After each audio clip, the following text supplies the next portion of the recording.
She said it like it was a favor, like she was helping me become the kind of man she could tolerate. My friends think you're a loser. Prove them wrong, or I'm done with you. The words didn't hit me like a slap. They hit me like a receipt being printed. Cold, final, and itemized. And the thing she wanted to buy with my pride was a luxury vacation for her and her friends. Not a trip for us. Not a reset for our relationship. A flex for her social circle. A 2-week parade of photos, outfits, curated happiness, the kind that makes strangers online believe she'd made it. I looked at her in our kitchen, in the home I paid for, in the life I built around her, and I felt something in me go quiet and sharp. Okay, I said. That one word changed her whole face. Her shoulders dropped. The tension vanished. Her eyes lit up with relief like she'd just won a negotiation with a stubborn supplier. Good, she said immediately. I knew you'd step up. Don't cheap out on the flights. And I want lounge access. Nina says it matters. Then she turned away, already typing on her phone, already telling her friends she'd handled me. I didn't argue. I didn't shout. I didn't plead. I just started planning. Not her vacation. Mine. It didn't begin in the kitchen. It began 2 nights earlier at a rooftop brunch place that smelled like expensive perfume and truffle oil. The kind of spot that served coffee in cups so small you had to pretend you were satisfied. Chloe loved places like that, not because the food was good, but because the background looked rich. Her friends were already there when we arrived, sitting at the best table like they owned the building. Nina sat in the middle, perfectly polished, wearing white like she'd never spilled anything in her life. Tessa was beside her, laughing too loud, like laughter could buy attention. And Marin leaned back with that bored expression people practice when they want to look important. They barely acknowledged me when I sat down. "Oh," Marin said, eyes flicking to my shoes. "You made it." "Morning," I said, calm. Tessa tilted her head, smiling like she was trying not to laugh. "We were literally just talking about trips." "Real trips," Nina added softly, as if there were fake ones too. Chloe slid into her seat beside me and squeezed my knee under the table. It wasn't affection. It was pressure, a silent instruction. "Don't ruin this. Don't embarrass me." Nina took out her phone with a dramatic little flourish and turned the screen toward Chloe, not me. "Look." A villa appeared. White stone, bright sun, an infinity pool melting into the ocean. It looked less like a place to rest and more like a stage designed for people who hated being unseen. "Santorini," Nina said. 2 weeks. Peak season, 6 bedrooms. Private chef. Marin's eyes widened in a perfectly timed way. "That is insane." Tessa clasped her hands. "Imagine the content, the sunsets, the outfits, the stories." Chloe's expression softened into that dreamy look she did when she wanted something but didn't want to admit it. "Wouldn't that be amazing, babe?" she asked me, voice sugar sweet. I watched her face, the way she angled it toward the light, the way she made the question sound like a shared fantasy instead of a purchase request. "It looks expensive," I said carefully. Nina smiled, thin and precise. "Living should be expensive. Otherwise, what's the point?" Marin gave a quiet laugh. "Honestly, if you can't afford it, just say that. No one will judge." That was a lie. They were judging in real time. Chloe didn't defend me. She didn't even look uncomfortable. She laughed softly like it was harmless. The rest of brunch was a slow, controlled burn. Little comments disguised as jokes. Questions about whether my job was stable with all the AI changes. A casual remark about how men who plan budgets usually end up alone. Chloe didn't stop them. She joined in just enough to stay safe in their circle. And sitting there, watching her smile at their insults, I realized something I'd been avoiding for months. I wasn't her boyfriend in that room. I was her sponsorship. Back at our apartment that night, the silence felt heavy and staged. Chloe took her time washing off her makeup like the day had exhausted her. I sat on the couch with my laptop open, working on a spreadsheet. Not because I was obsessed with work, but because I had a goal, a ring, a down payment, a future that didn't involve paying for strangers to laugh at me in designer clothing. She came out wearing the silk robe I'd bought her for her birthday. She didn't sit down. She stood in the doorway like she was about to fire someone. "We need to talk," she said. I closed my laptop. "About the trip?" I asked. "About you," she said, and the way she said it made me feel like a product with bad reviews. "My friends have concerns." I waited. She took a breath, the kind people take before delivering disappointment. They think I'm settling. They see how hard I work to curate my life, my image, and they see you. Comfortable. Comfortable. Like that was a sin. "Are they wrong?" I asked. She rolled her eyes like the question was childish. "That's not the point. The point is perception. Reality is perception, Leo. If they think you're holding me back, then you are." Something in my chest tightened, then loosened, like a knot finally giving up. "And what do you want me to do?" I asked. Her eyes sharpened.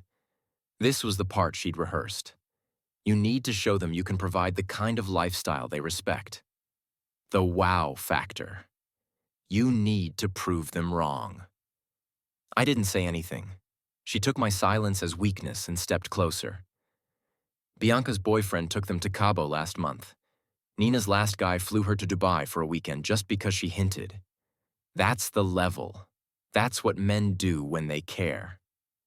I stared at her, and I realized she wasn't describing love. She was describing a payment plan. Then she said it. Loser. Not screamed. Not thrown in anger. Delivered like a label.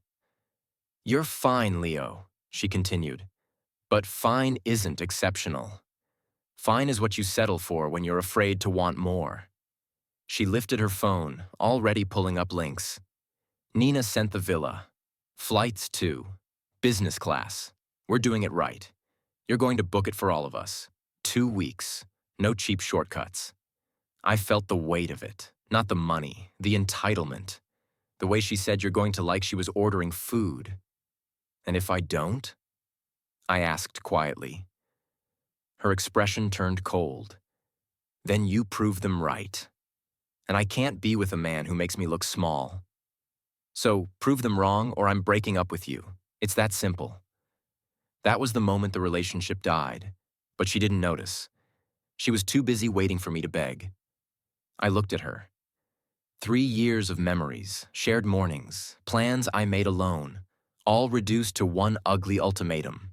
And I felt calm, not numb, clear. "Okay," I said. Her face lit up. Satisfaction, victory. "Good," she said. "I knew you would. Don't forget the lounge access, and make sure everyone gets good seats." Then she walked back toward the bedroom, already laughing into her phone, already telling her friends she'd fixed it. I sat there for a long time after she left. Then I opened a new tab. Solo travel. Not because I wanted revenge.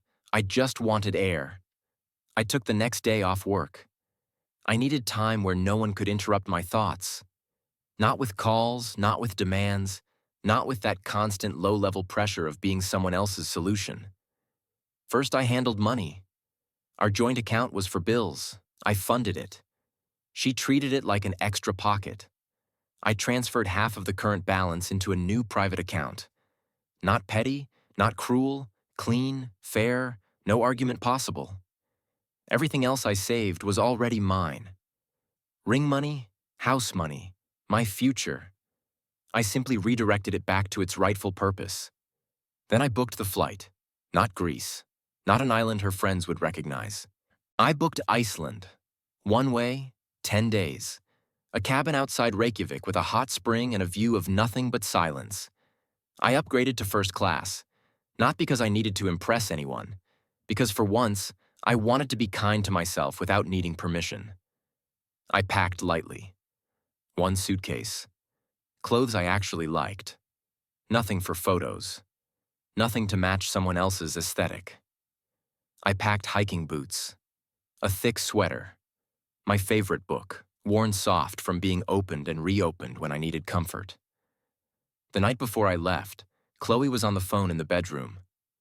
I could hear her laughing, the same laughter she used around her friends. The kind that said she was safe because she was winning. "He said yes," she said, voice bright. Of course he did. He knows what happens if he doesn't. Then more laughter, like my life was a joke they'd agreed on. I didn't sleep much, not from sadness, from anticipation. The day of my flight, my phone buzzed nonstop. Chloe texted me instructions like I was her assistant. "Remember to reserve the black SUV to the airport. Nina hates the vans. Don't forget Marin is gluten-free, so make sure the villa chef knows. Deposit is due Friday. Don't mess it up." Every message assumed obedience. I didn't answer. At 6 p.m., I wrote one note on plain paper and left it on the kitchen counter. Prove them wrong. That was it. No goodbye, no explanation, no drama. I took a photo of it for myself, then walked out. At the airport, the first-class check-in felt like stepping into a different universe. Quiet voices, soft lighting, people who didn't need to perform wealth because they weren't using it as a weapon. The agent smiled at me politely. "Traveling alone today, sir?" "Yes," I said. "Just me." The lounge felt like a sanctuary. I sat by a window, watched planes move across the tarmac, and felt my mind unwind for the first time in months. 30 minutes before boarding, I turned my phone on just long enough to send Chloe one thing: the photo of the note on the counter. Then I turned it off. No SIM, no contact, no access. I slept on the flight.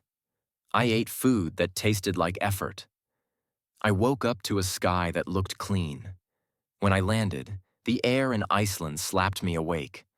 Cold, sharp, honest. The cabin I booked was perfect. Wood walls, warm light, a private hot spring outside. No neighbors, no noise, no audience. That night I stood outside while steam rose into the dark, and I felt something in my chest reset. The next morning I connected to Wi-Fi. My phone exploded. Call after call, message after message. Not just from Chloe, but from numbers I didn't recognize. Her friends. Maybe even her mother. At first, Chloe's texts were furious, demanding, disbelieving, like she thought anger could rewrite reality.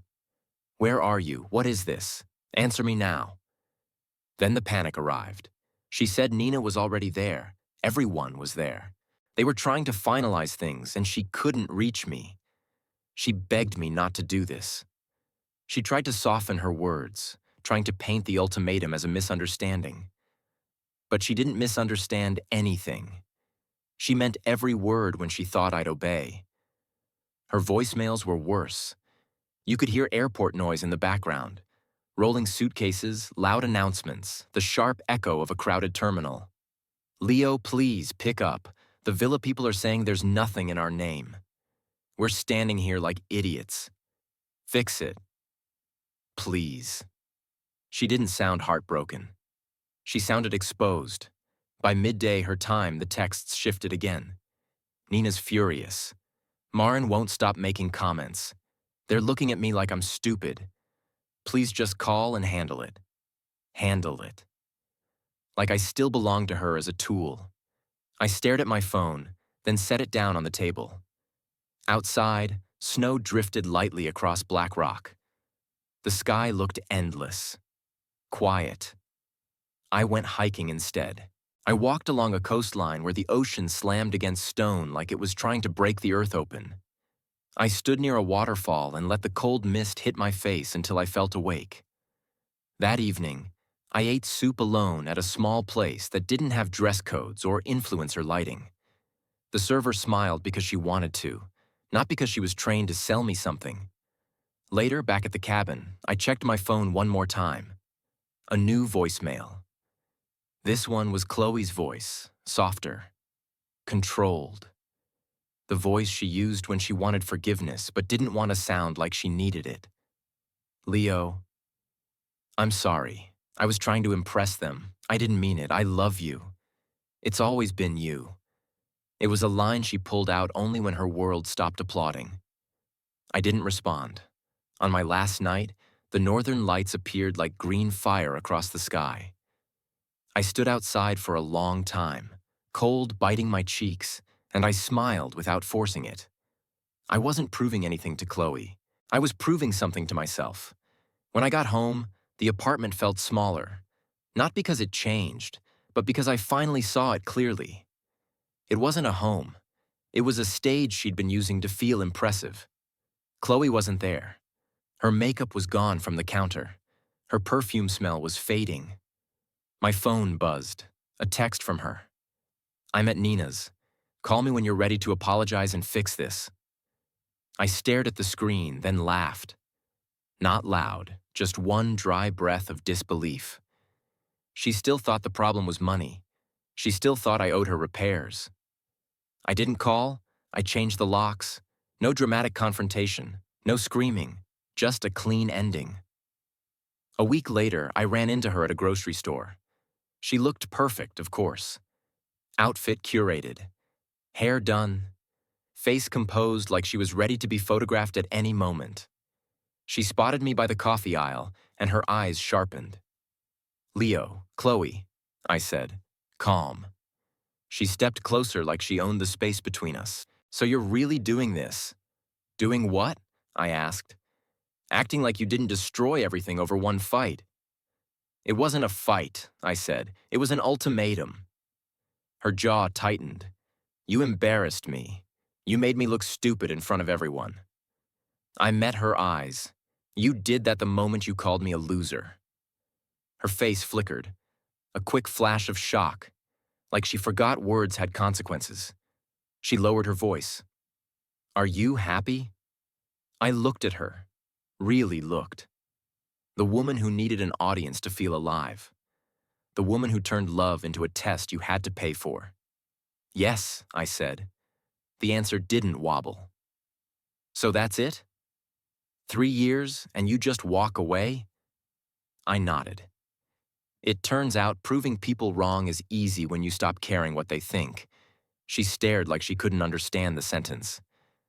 "You're going to regret this," she whispered. I smiled, small and calm. "No," I said. I already fixed the only regret I had. Then I pushed my cart past her and walked toward checkout. My hands were steady. My chest was quiet. My life felt mine. That night, I sat in my living room with a cup of coffee I actually liked. My phone stayed face down on the table. No buzzing, no demands, no tests. Just silence.